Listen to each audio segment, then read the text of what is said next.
नमस्कार दोस्तों, हमारे YouTube चैनल देसी कहानी स्टार पर आप सभी श्रोतागणों का सप्रेम हार्दिक स्वागत है। श्रोताओं, आज का जो किस्सा है वो बड़ा ही रोचक होने वाला है। इस किस्से को कृपया आप ध्यान लगाकर सुनें और यदि आप हमारे चैनल पर नए हैं तो चैनल को सब्सक्राइब करके वीडियो को लाइक अवश्य कर देना। एक समय की बात है, एक बहुत बड़े नगर में एक पंच पटेल जी रहा करते थे।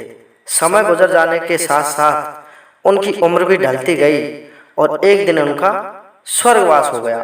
उनका एक इकलौता पुत्र था। वो धीरे धीरे बड़ा हो गया और जब उसके परिवार में कोई भी नहीं रहा तो वो लड़का अपना सामान बांध करके अपना घर बार छोड़कर किसी दूसरे शहर में काम धंधे की तलाश में वहां से जाने का प्लान बना लेता है। तभी गांव के सभी लोग एकत्रित हो जाते हैं और आपस में बातचीत करने लगते हैं कि इस लड़के के पिताजी ने बहुत अच्छे अच्छे काम किए हैं, इसको यहाँ से नहीं जाने देना चाहिए। सभी ग्रामवासियों ने एकत्र होकर उस लड़के से कहा कि भाई, तू हमारा गांव छोड़ करके मत जा, हम तेरा विवाह करवा देंगे।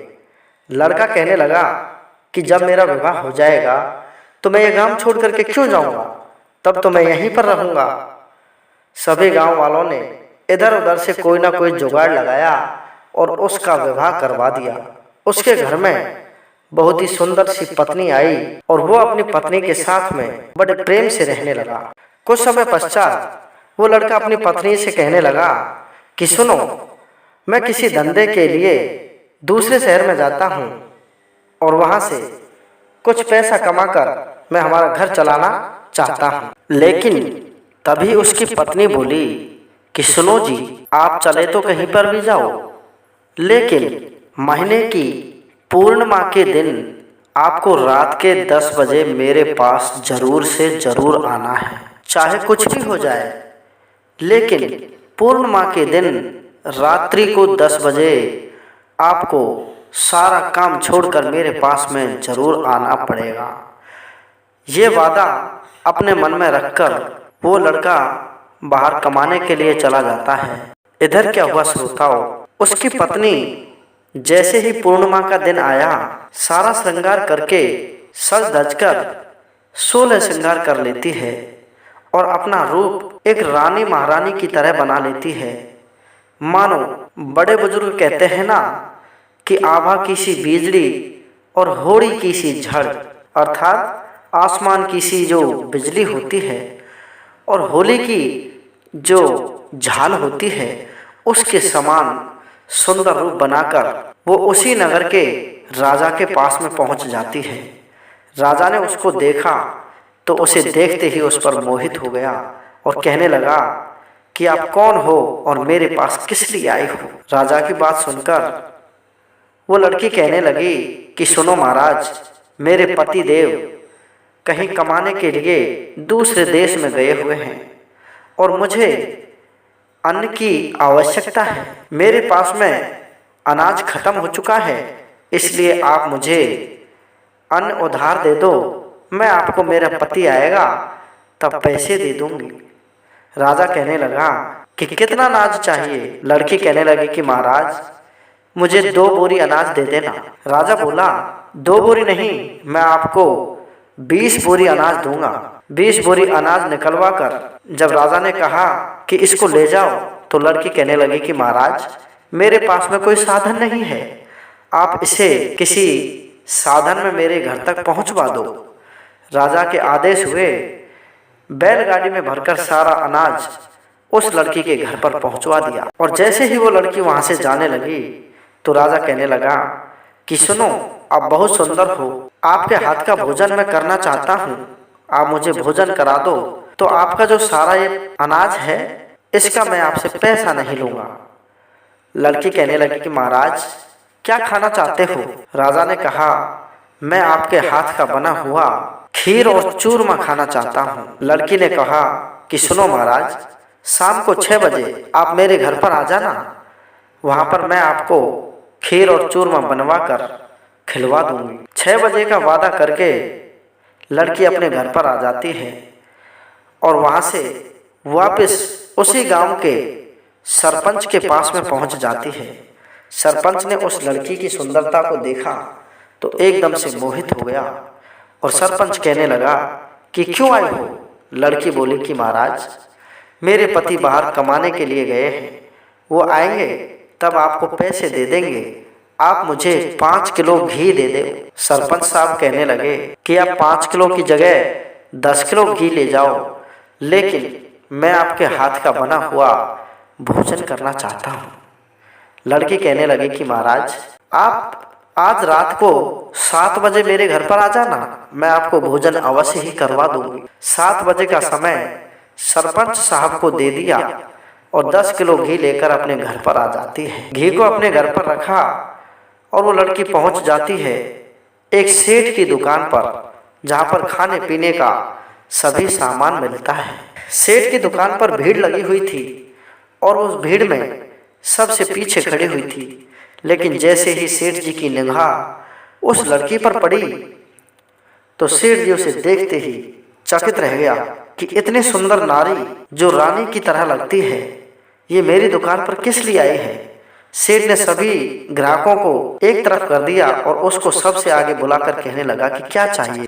वो लड़की कहने लगी कि सेठ जी, मेरे पतिदेव घर पर नहीं हैं और मुझे खाने पीने के सामान की जरूरत है। सेठ जी ने लिस्ट बनाकर कम से कम 20 आइटम उस लड़की के लिए तोल दिए और लड़की से कहने लगा कि इनका आप पैसा मत देना, लेकिन आपका हाथ का बना हुआ खाना मुझे खिला देना। सेठ जी से कहने लगी कि आप क्या खाओगे? सेठ जी ने कहा कि मैं आपके हाथ का बना हुआ दाल चूरमा खाना चाहता हूँ। तो लड़की बोली कि आज रात को 8 बजे मेरे घर पर आप आ जाना, वहां पर कोई नहीं है, मैं अपने हाथों से आपको खाना खिला दूंगी। सेठ जी को 8 बजे का समय देकर वो लड़की सारा सामान एक गठरी में बांधकर अपने घर पर आ जाती है और उस सामान को घर पर रखकर पुनः एक कपड़े वाले की दुकान पर जाती है, जो बहुत बड़ा कपड़े का व्यापारी था। उस व्यापारी के दुकान पर जाकर जैसे ही लड़की पहुंची तो व्यापारी उसकी सुंदरता पर मोहित हो जाता है और कहने लगा कि आपको कितने कपड़े चाहिए, जितने ले जाओ, लेकिन आपकी सुंदरता को देखकर मुझसे रहा नहीं जाता, आप कम से कम मुझे आपके हाथ का खाना जरूर खिला दो। कपड़े वाले दुकानदार को वो लड़की 9 बजे का समय दे देती है कि आप 9 बजे मेरे घर पर आ जाना और मैं आपको मेरे हाथ का खाना खिला दूंगी। वहां पर कोई भी नहीं है। अब श्रोताओं, उधर राजा इंतजार करने लगा कि कब 6 बजे और कब मैं उस लड़की के घर पर जाऊं और वहां पर कोई नहीं है, मैं आराम से खाना खाऊंगा। ऐसा मन में विचार करते करते शाम के 6 बज चुके। राजा ने तुरंत कुंडी खटखटाई और लड़की ने कुंडी खोली। कुंडी खोलते ही राजा उस लड़की के घर में अंदर घुस गया और अंदर से कुंडी को लॉक कर ली। तभी वो लड़की कहने लगी कि महाराज, मेरे हाथों में थोड़ा दर्द है, दाल पक रही है और खीर मैंने बना ली है, आप इस दाल में मिर्ची पीस करके डाल दो, तब तक मैं थोड़ा झाड़ू पोछा लगा लेती हूँ। राजा ने सोचा कि इस घर में कोई नहीं है, मैं और ये हैं दोनों। राजा ने सिलबट्टे लिए और मिर्ची पीसने लगा। राजा ने अच्छी तरह से मिर्ची को पीसकर दाल में डाल दिया। दाल को पकने में 1 घंटे का समय लग गया। 7 बज गए। गांव के सरपंच जी ने आकर उस लड़की की कुंडी खटखटाई। लड़की बोली, कौन हो? सरपंच साहब बाहर से बोले कि मैं सरपंच हूँ। सरपंच जी की आवाज सुनकर राजा के होश उड़ गए और उस लड़की से कहने लगा कि हे भगवान, आपने तो मुझे मरवा दिया, अब ये सरपंच अंदर आएगा तो मेरी इज्जत उड़ा देगा। इस नगर में मेरी जो इज्जत है वो पानी पानी हो जाएगी। अब मैं क्या करूं? तू ही मुझे बचा सकती है। लड़की कहने लगी कि महाराज, चिंता करने की जरूरत नहीं है, आप अपने कपड़े उतारकर इस पलंग के नीचे रख दो और मेरे पास में एक सफेद रंग की पोशाक है, आप इसे पहनकर मूर्ति की तरह आराम से खड़े हो जाओ, आपको कोई नहीं पहचानेगा। राजा ने अपने कपड़े उतारे और सफेद कुर्ता पजामा और एक तौलिए को मुंह पर लपेट दीवार के सहारे से खड़ा हो गया, मानो की मूर्ति हो। जैसे ही लड़की ने कुंडी खोली, सरपंच साहब अंदर आ गए। सरपंच साहब सोचने लगे कि यहाँ पर कोई नहीं है, अब आराम से मैं इसके हाथ का भोजन खाऊंगा। तभी वो लड़की कहने लगी कि महाराज, मेरे हाथों में दर्द है, दाल बन चुकी है, खीर भी बन गई है, लेकिन चूरमा बनाने के लिए आपको आटा गूंथना पड़ेगा। सरपंच साहब सोचने लगा कि इस घर में मुझे कौन देख रहा है, मैं आराम से आटा लगा दूंगा। सरपंच साहब ने बड़े चाव से आटा लगाया, गूंथ गूंथ कर आटे को बड़े अच्छे तरीके से लचीला कर दिया और धीरे धीरे 1 घंटे का समय हो गया। देखो उस औरत की चतुराई कि उसने राजा से मिर्ची पिसवा ली और सरपंच साहब से आटा लगवा लिया। 8 बजे का समय हुआ। सेठ जी से किए हुए वादे के अनुसार 8 बजते ही वो सेठ जी उसकी कुंडी बाहर से खटखटा देता है। क्या हुआ श्रोताओ? कुंडी खटखटाते ही सरपंच साहब कहने लगा कि कौन है? कि कोई नहीं महाराज, हमारे गांव का वो दुकानदार है जो हमें खाने पीने का राशन देता है। सरपंच कहने लगा कि मेरी तो ये इज्जत ही उड़ा देगा और मुझे गांव के लोग मारेंगे अलग। अब आप मुझे बचाओ। लड़की कहने लगी कि आप अपने कपड़े उतार कर, मेरे पास में सफ़ेद पोशाक है, आप उसे पहनकर ये जो मूर्ति खड़ी है इस मूर्ति के पास में जाकर खड़े हो जाओ, आपको कोई नहीं पहचानेगा। सरपंच साहब ने उस लड़की की बात को माना, अपने कपड़े उतारकर उस पलंग के नीचे रख दिए और सफ़ेद पोशाक पहनकर राजा के बगल में जाकर खड़ा हो गया। सरपंच साहब तो उसे मूर्ति समझ रहा था, उसे पता नहीं था कि ये तो गांव के राजा हैं। लेकिन राजा सारी करतूत देख रहा था कि ये लड़की कितनी चतुराई से हमें पागल बना रही है, लेकिन बोल नहीं सकता, अगर बोल जाए तो उसकी पोल खुल जाए। इधर वो सेठ जी अंदर घुसा और सेठ जी को अंदर आते देखकर लड़की कहने लगी कि सुनो सेठ जी, दाल और खीर तो मैंने बना दी है और चूरमा बनाने के लिए आटा भी लग चुका है।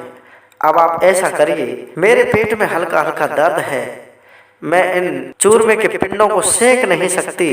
आप एक जगरा लगाइए, अग्नि जलाकर इस पर इन पिंडों को सेक लीजिए। उस सेठ जी ने उन चूरमे के पिंडों को अच्छी तरह से अग्नि जलाकर उस पर सेका।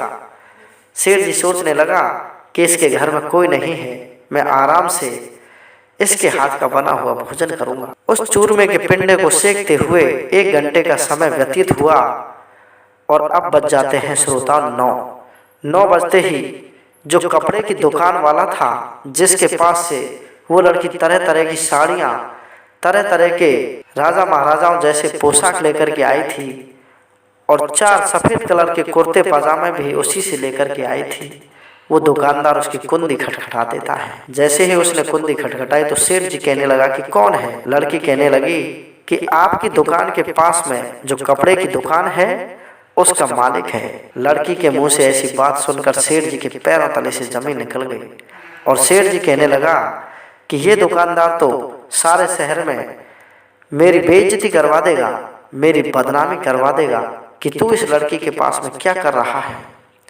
इसलिए अब आप मेरी इज्जत को बचाओ। लड़की ने कहा कि कोई चिंता मत करो, मेरे घर में ये 3 मूर्तियां रखी हैं, इन्हीं की तरह पोशाक भी मेरे पास में पड़ी है, आप उस सफ़ेद रंग की पोशाक को पहनकर इनके पास में खड़े हो जाओ। सेठ जी ने ऐसा ही किया और लड़की ने उस कपड़े वाले दुकानदार के लिए कुंडी खोल दी। कुंडी खोलते ही वो दुकानदार बड़ा प्रसन्न हुआ और सोचने लगा कि अब तो आराम से मैं इसके हाथ का भोजन खाऊंगा, इस घर में कोई भी नहीं है। लेकिन तभी वो लड़की कहने लगी कि सुनो सेठ जी, दाल और खीर तो मेरे पास में बन चुकी है और चूरमे के पिंडे भी सिक चुके हैं। अब इन चूरमे को कूटने के लिए मेरे हाथों में छाले पड़े हैं, इसलिए आप इस चूरमे को कूट दीजिए। उस दुकानदार ने एक मोगरी उठाई, लकड़ी का डंडा उठाया और उस सभी पिंडों को आराम से कूट कूट कर महीन कर दिया। जब सारे चूरमे के पिंडे कूट कूट कर उसने महीन कर दिए और चूरमा, दाल और खीर बन करके तैयार हो गए तो श्रोताओं 1 घंटे का समय व्यतीत हो गया। अब तो उस लड़की के पति के आने का समय हो चुका था, जो बाहर कमाने के लिए गया था। लड़की ने उसको बोला था कि महीने की पूर्णिमा के दिन आपको रात के 10 बजे मेरे पास में आना है। उस वादे के अनुसार उसका पति 10 बजे आया और उसने कुंडी खटखटाई तो दुकानदार कहने लगा कि ये कुंडी कौन बजा रहा है?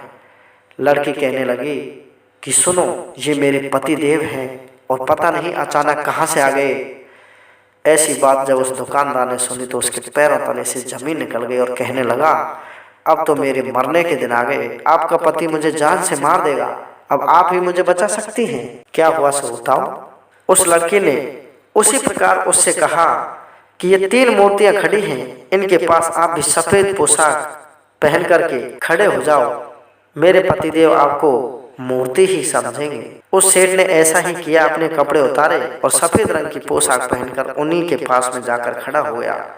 अब उनको आपस में किसी को भी पता नहीं कि ये कौन है, लेकिन राजा को उन सब का पता था कि ये सरपंच है, ये दुकानदार सेठ जी है और ये कपड़े वाला दुकानदार है। सबकी बातें वो राजा देख रहा था। श्रोता, ध्यान धरने की बात है कि राजा उनके साथ में क्या करने वाला है। जैसे ही उस लड़की का पति कमरे के अंदर आया तो वो लड़की कहने लगी कि मैंने आपको 10 बजे इसलिए बुलाया है पूर्णिमा के दिन कि देखो मैंने आपके लिए खीर, चूरमा और दाल बाटी बनाई है, आप आराम से भोजन करिए। दोनों ने बड़ी प्रसन्नता से भोजन किया और उस लड़की की चतुराई देखो, उसने सबको भूखा रख दिया और किसी ने भी उस लड़की के हाथ तक नहीं लगाया। जैसे ही सोने का वक्त हुआ तो लड़की अपने पति से कहने लगी कि हे पतिदेव, मैं रात को अकेली रहती हूँ, लेकिन रात को मेरे पास जैसे ही मैं सो जाती हूँ तो 4 इंसान आते हैं जिनके पास में सफेद पोशाक होती है और मैं दिया बुझा के सोती हूँ और जैसे ही दीपक जलाती हूँ वो 4 आदमी यहाँ से भाग जाते हैं। उसका पति कहने लगा कि आज वो 4 आदमी आए तो अब आप मुझे बता देना, मैं दीपक जला करके देखूंगा कि वो कौन है। ये सारी बातें जो लड़की बता रही थी वो 4 मूर्तियां खड़ी खड़ी सुन रही थी कि हमें क्या करना है। जैसे ही रात्रि के 12 बजे का समय हुआ, लड़की ने कहा कि महाराज कि हे पतिदेव, अब आप दीपक जला करके देखो कि 4 आदमी आपको हमारे घाट के पीछे खड़े हुए मिलेंगे और जैसे ही आप दीपक जलाएंगे वो यहाँ से भाग जाएंगे। उस लड़की के पति ने जैसे ही दीपक जलाया तो उन्होंने सारी बात को पहले ही सुन लिया।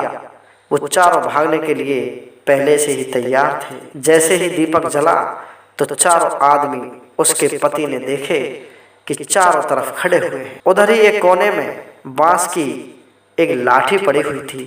उन 4 आदमियों को देखकर जैसे ही उसका पति लाठी लेने के लिए कोने में दौड़ा, वो सारे के सारे उस घर की कुंडी को खोल करके वहां से भाग छूटे। तो श्रोताओ देखो उस लड़की की चतुराई कि उन्होंने सभी को पागल बना दिया और अपने पति के लिए इतना भोजन, इतने व्यंजन तैयार कर लिए, घर में अनाज को भी इकट्ठा कर लिया जो राजा ने दिया था। उसके घर में घी की कोई कमी नहीं थी क्योंकि सरपंच ने उसे 10 किलो घी दे दिया। उसके घर में राशन की भी कोई कमी नहीं थी क्योंकि सेठ जी ने उसको काफी राशन दे दिया। और उसके घर में कपड़ों की भी कोई कमी नहीं थी क्योंकि कपड़े के दुकानदार ने उसे बहुत सारे कपड़े दे दिए थे। तो श्रोतागणों, उस औरत की चतुराई से उसका पति बड़ा प्रसन्न हुआ, लेकिन उसे ये नहीं पता कि मेरी पत्नी ने राजा जैसे, सरपंच जैसे बड़े बड़े आदमियों को भी अपने वश में कर लिया और किसी ने उसको हाथ तक नहीं लगाया। श्रोताओं, अगर ये कहानी आपको अच्छी लगी तो आप चैनल को सब्सक्राइब करके वीडियो को लाइक अवश्य कर देना और हो सके तो कमेंट में जय श्री राम लिख देना। जय हिंद, जय भारत।